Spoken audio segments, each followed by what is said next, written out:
Mesdames et messieurs, bienvenue dans votre nouvel espace télé, Quotient I, consacré à la rencontre d'enfants et de jeunes doués. Aujourd'hui, nous avons le plaisir de vous amener à la rencontre d'une jeune fille de 18 ans. Son nom, Djema Mouna Djeneba Soumaoro. Mouna nous vient du lycée Sainte-Marie d'Abidjan, une école d'excellence où les jeunes filles font les résultats les plus performants de notre pays. Ne décrochez surtout pas et restez avec nous pour partir à la rencontre de cette jeune fille extraordinaire.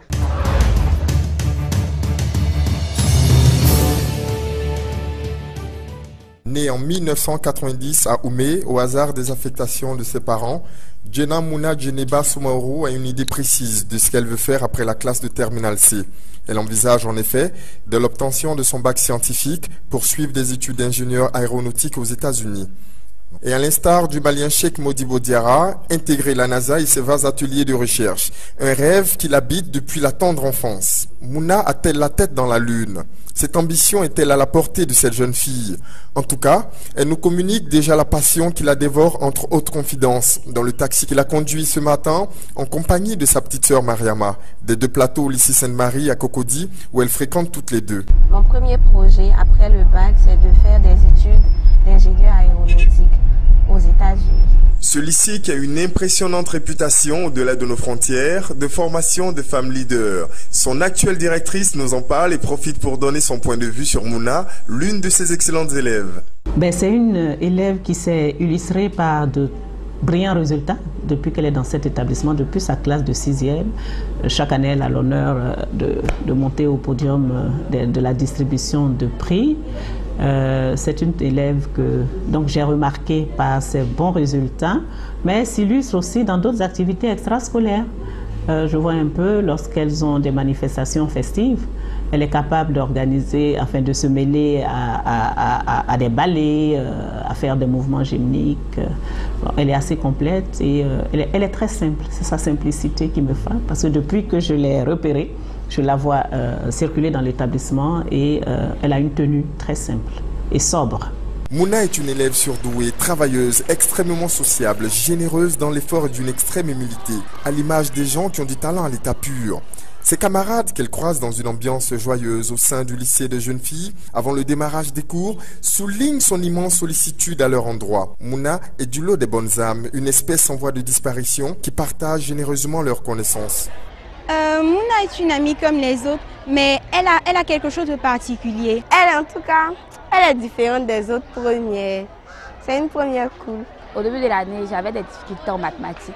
Donc je traitais mes exercices, je lui donnais, elle corrigeait, le lendemain elle m'apportait mes feuilles. Elle me disait où ça n'allait pas. Elle est humble, surtout humble. Quand elle comprend quelque chose, elle explique aux autres. Et puis c'est une fille qui ne cache pas ses vérités, elle le dit. Je pense que Mouna est surdouée. Cette jeune fille exigeante avec elle-même qui s'est signalée dès son entrée dans ce lycée d'excellence en obtenant la moyenne annuelle phénoménale de 18/20 en 6e, dit avoir une égale considération pour toutes les matières. Mais elle avoue adorer spécialement les maths. C'est sans doute ce qui explique qu'elle se porte bien souvent volontaire pour corriger au tableau les exos sous l'œil attentif du professeur de maths. Monsieur Silué, en pédagogue averti, dit tout le bien qu'il pense de cette jeune fille hors norme avec des mots choisis, excluant tout superlatif, comme s'il avait à souci de pousser Mouna à aller encore plus loin, à la manière des fusées américaines dont elle rêve de percer le secret. Vas-y, vise plus haut, change ta vie, demain t'appartient, relève le défi. Il faut dire que cela fait quelques années que j'ai la classe de TC. Dans chaque promotion, des élèves qui excellent, qui sortent un peu du lot. Donc Mouna fait partie justement de ce genre d'élèves. Quand on a une telle élève, on est très heureux parce que ça permet même d'aller au-delà du programme. Mouna est une chasseuse de de prix. De fait, depuis la classe de 6e, elle collectionne prix sur prix. Elle est une habituée des podiums lors des cérémonies annuelles de remise de prix. Suivons et écoutons Mouna et Madame Soumaoro, sa mère, professeure de mathématiques dans le même établissement, parler de ces moments et de ces trophées qui jalonnent l'histoire de la lycéenne. Celle qui a obtenu en mathématiques 17-12, en sciences physiques 16-72, en anglais 16-53 et en allemand 15-71. Elle est première partout sauf en anglais. et vous la connaissez bien parce que chaque année...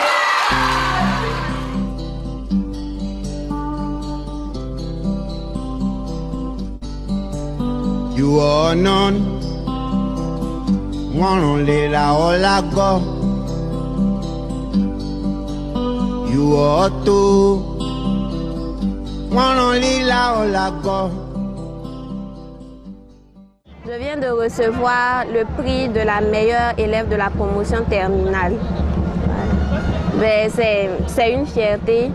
Je suis heureuse de pouvoir faire la fierté de mes parents et de mes professeurs, de tous ceux qui me connaissent. J'ai déjà eu le prix spécial 5 fois, en 6e, 5e, 4e, 3e et seconde.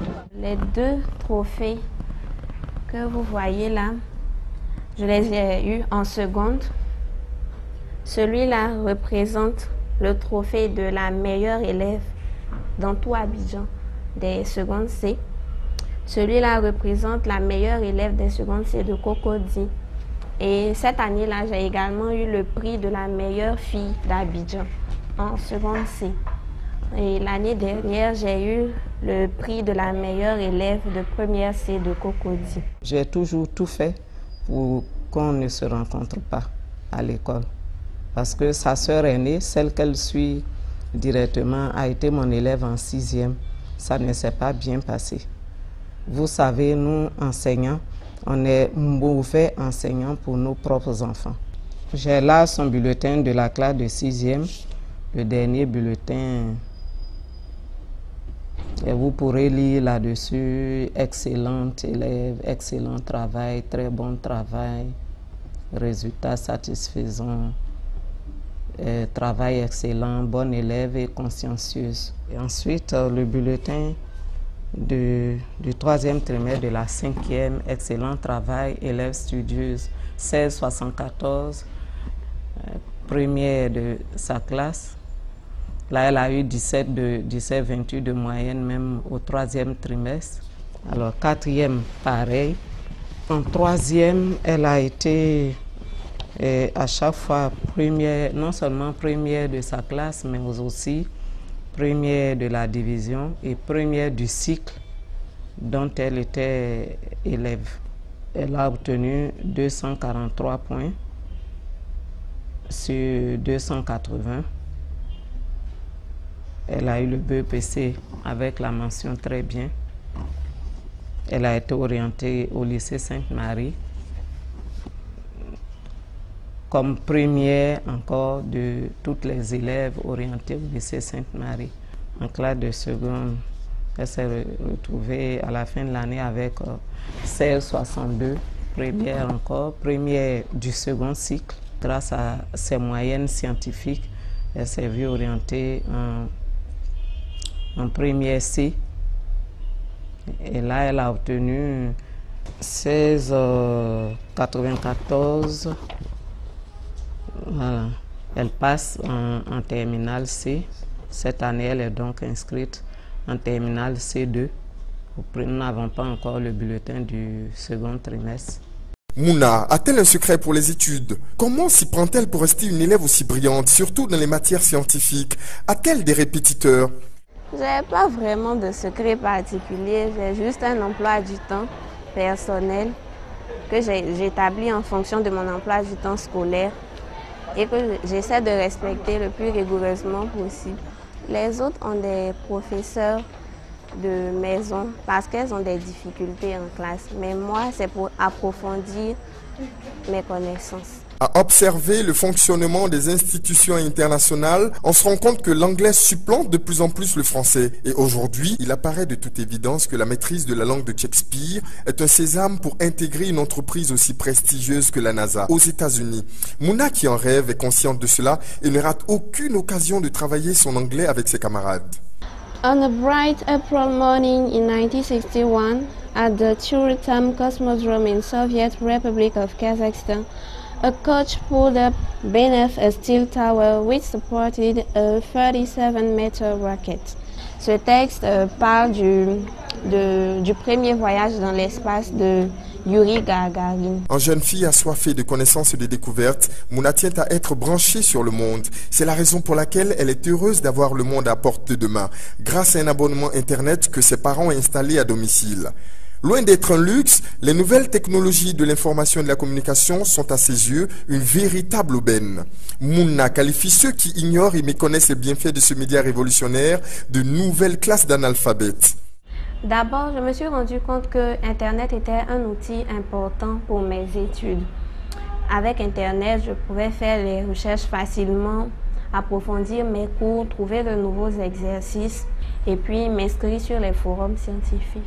Mais Mademoiselle Soumaoro a bien la tête sur les épaules. Elle ne consomme pas béatement tout ce qui se trame sur Internet. Elle condamne par exemple les rencontres factices et douteuses qu'il occasionne et qui, à l'écouter, accouchent bien trop souvent, hélas, de malentendus et de terribles déceptions. Plusieurs fois, on a constaté que les rencontres sur Internet étaient des arnaques. Donc, je déconseille fortement ces rencontres-là. Je préfère le contact naturel. Mademoiselle Soumaoro, que tous qualifient de respectueuse, a le sens de la famille. Elle présente la compagnie créole. La dénomination est de son père, qu'elle compose avec ses 3 sœurs, puis ses neveux et nièces. Cette jeune fille communicative charrie, selon ses proches, une joie contagieuse. Elle incarne tout ce qui permet de refouler l'angoisse, la déprime de façon naturelle. Vous avez là ma grande sœur aînée, Soumaoro Masiami Nathalie. Ensuite, Soumaoro Alima. Moi-même, Soumaoro Mouna, et ma petite sœur, la dernière, Soumaoro Mariama. Elle, c'est Leila, ma nièce, la fille de Nathalie. Lui, c'est Abdel, mon neveu, le fils de Alima. Et elle, c'est ma cousine Andrea. Ma famille, actuellement, occupe la plus grande place dans ma vie. Ma famille est la chose la plus importante pour moi. Au niveau du cadre familial et dans la vie de tous les jours, même dans la vie de société, il faut dire que c'est une petite qui est très polie, qui est respectueuse, non seulement des valeurs familiales, mais des valeurs morales aussi de la société et tout ça. Elle est assez surprenante dans certaines de ses déclarations, dans certaines positions qu'elle prend, dans certaines réflexions. Elle est assez pointue quand même. Chaque parole est un chemin. Lorsqu'elle rend meilleurs les hommes qu'on fera demain. Papa Laurent Soumaoro, capitaine de police de son état, ne peut qu'être un homme comblé. Quel géniteur ne le serait-il pas face à la réussite de ces 4 filles que leur mère appelle du reste filles-garçons et qui ont bénéficié du même encadrement? Mais il reconnaît que Mouna, depuis la maternelle, développe plutôt une énorme potentialité intellectuelle qui fait la fierté de toute la famille. De façon fondamentale, toutes les 4 filles ont eu la même éducation. Maintenant, si on veut parler d'un plus, effectivement, elle a des qualités qui font que, bon, elle excelle à un certain niveau. On s'est rendu compte de ça depuis son bas âge. J'ai quand même une chance. C'est que la mère est enseignante. Et elle prend vraiment son temps pour suivre les enfants. Depuis le collège, elle a toujours dit qu'elle veut travailler à la NASA. Elle prend pour référence, elle a dit comment le Malien là va à la chèque. Comme c'est ce qu'elle veut. On peut dire seulement qui nous donne les moyens et puis la santé pour pouvoir la pousser davantage. Mouna n'est pas née un livre de maths à la main. Elle prend aussi le temps de vivre, de recevoir ses amis, de plaisanter, d'aller dans les supermarchés. Demain t'appartient, je le sais, mais demain c'est loin. Demain ça peut être bien, demain est entre nos mains. Elle prend aussi le temps de faire la cuisine, espace où elle a une petite idée de la participation de l'homme qui risque forcément de choquer les tenants de la tradition qui font des fourneaux un domaine exclusivement réservé aux femmes. Je ne pense pas que dans un foyer, il y ait des tâches exclusivement réservées aux hommes ou aux femmes.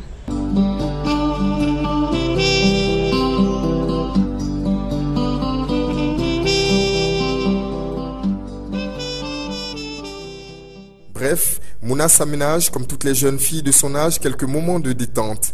Elle aime la musique ivoirienne. Elle y va de son idée sur cette musique. Elle affirme que si elle a pris du rythme et des couleurs et se révèle par conséquent plus dansant, elle souffre toutefois d'un manque cruel de contenu. Au contraire des années 70-80 où la Côte d'Ivoire comptait des chanteurs à texte comme Amédée Pierre, François Louga, Ernesto Djidji. J'écoute un peu de tout. Je pense plutôt que la musique ivoirienne a régressé. Ce qu'il y a d'intéressant dans la musique, c'est le rythme. Le rythme est dansant, intéressant, mais la musique ne véhicule aucun message. Que pense-t-elle du sport? Suit-elle l'actualité sportive? Elle avoue plutôt sa préférence pour les Jeux Olympiques, les rencontres au sommet auxquelles son pays participe. A-t-elle suivi la récente CAN où la Côte d'Ivoire était engagée? Contre les premières équipes, le Bénin, le Nigeria, la Guinée, nous avons remporté tous nos matchs et contre l'Égypte, nous avons perdu. Et quand on sait que l'Égypte a une bonne défense, je me dis que peut-être que la défaillance vient de la défense de la Côte d'Ivoire et qu'il faudrait revoir ce domaine-là, ce terrain-là. La jeune fille observe la marche du monde, celle des élections aux États-Unis et de son pays en suivant l'actualité. On parle beaucoup des élections présidentielles aux États-Unis, notamment de Barack Obama. Mais Barack Obama, il est un Américain comme tout autre. C'est vrai qu'il est noir, mais il est américain comme tout autre. Il a le droit, comme les autres Américains, de se présenter au présidentiel et pourquoi pas de gagner. Si son programme d'action convainc la population, c'est normal qu'il passe. Je ne me focalise pas sur la couleur de la peau. La couleur de la peau n'est pas importante. Hier, par exemple, je suivais la conférence du président de la République en direct de New York qui expliquait la hausse des denrées alimentaires ces derniers temps. Et il expliquait que cette hausse-là était due à la hausse du prix du pétrole. Et il a aussi ajouté que la Côte d'Ivoire avait entrepris des mesures pour pallier à cette hausse des prix-là. Par exemple, la diminution des taxes, et cela se ressent déjà puisque le prix du kilo de viande est passé de 2000 à 1300. Elle fait le procès de ce qui freine le développement de nos pays. L'inflation, les pandémies comme le sida, les guerres, la part de responsabilité qui incombe à nos États africains pour freiner la pauvreté. C'est malheureux de constater que le sida prend de plus en plus de l'ampleur dans le monde, particulièrement en Afrique, alors qu'il y a beaucoup de moyens très simples pour l'éviter. Le premier moyen, c'est l'abstinence. L'abstinence résout tout, on évite les rapports sexuels et on évite par conséquent le sida, puisque les rapports sexuels constituent le moyen le plus courant de transmission du sida. Maintenant, à côté de ça, si on ne peut pas pratiquer l'abstinence, il faut utiliser au moins les préservatifs. Je préconise aussi la fidélité, mais je ne veux pas prêcher dans le vide. Parlant du faible taux de scolarisation, les enfants africains ne sont pas encore suffisamment scolarisés. Je pense qu'il faut former, il faut qu'on se mette dans la tête que l'Afrique a besoin d'élite. Il faut que l'Afrique soit élitiste. Que doit faire l'État pour les élèves brillants comme elle? Je souhaiterais d'abord qu'il s'attelle à identifier, à sélectionner ces élèves brillants-là un peu partout sur le territoire.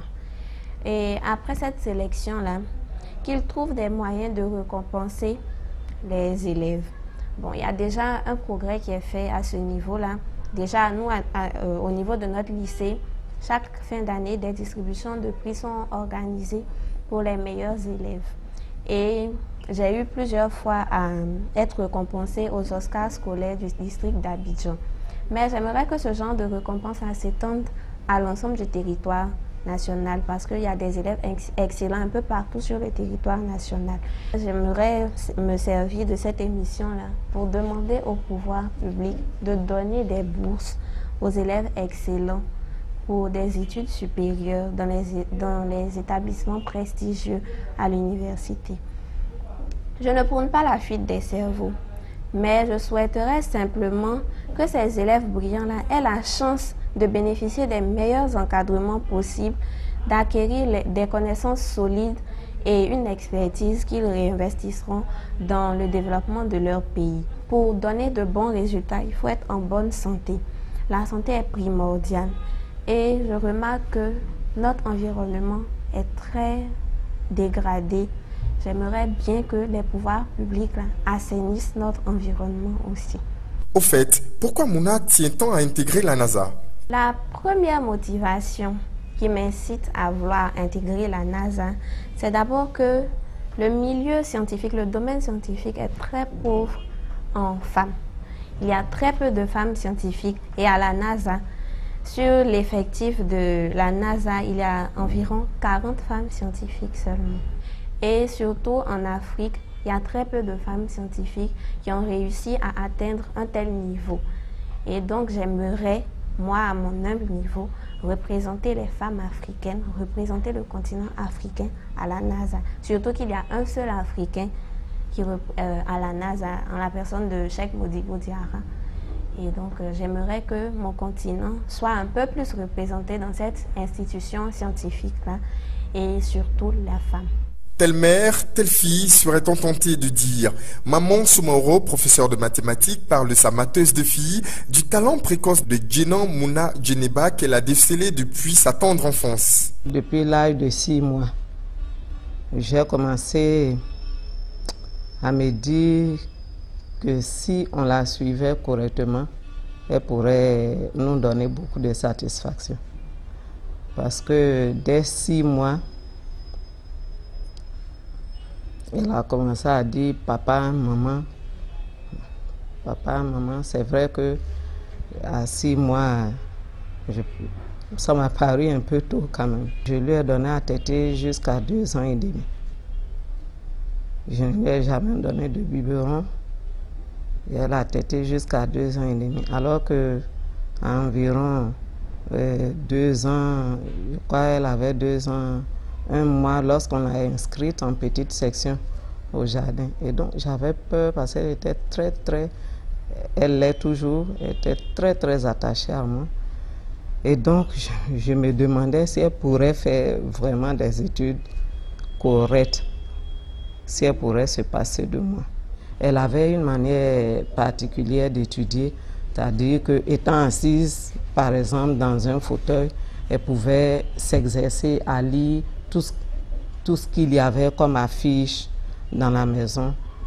Elle avait cette manière particulière d'étudier, ou bien en s'amusant, vous la voyez en train de compter 1 + 1 = 2, bien elle pose des questions. La première fois que ma fille m'a dit « Maman, moi, je voudrais travailler à la NASA », mon cœur s'est mis à battre à une grande vitesse.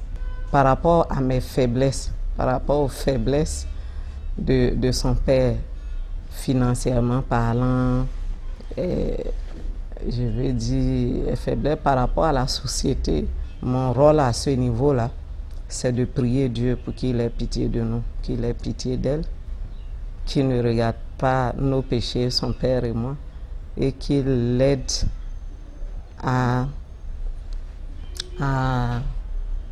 faire de ses rêves une réalité. Puis, maman avoue un secret enfoui au plus profond de son âme. Un secret qui la hante depuis la naissance de Mouna et qu'elle veut exorciser à jamais en sollicitant publiquement le pardon de sa fille. Une douleur majuscule qu'elle porte comme un péché capital par la faute d'une société passéiste et machiste, arc-boutée sur des préjugés qui fait du monde une arène où il n'y a guère de place pour la femme. Les premières heures de sa venue au monde, je ne voulais pas d'elle. J'avais peur d'affronter les commentaires le lendemain qui dirait encore une fille. Je ne voulais pas entendre cette phrase-là, encore une fille.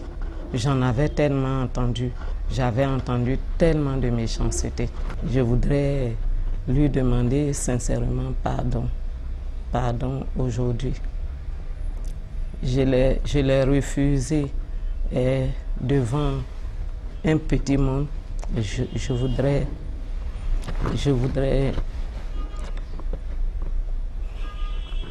Je voudrais lui demander pardon devant un grand monde.